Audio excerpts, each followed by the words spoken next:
Hey friends, Assalamu alaikum.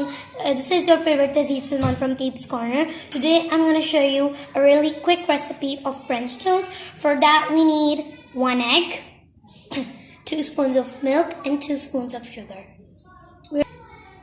We're going to put the sugar inside.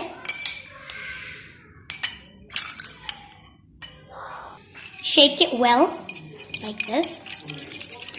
Make it very, very smooth. So next up we need 2 spoons of milk. Here, and the last one. There. Shake it again.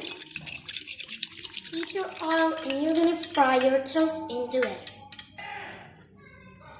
Look, you have just like this. Turn your breads like golden and brown color or something like that. Ta-da! Your breakfast is ready, or you can also eat it in your sari.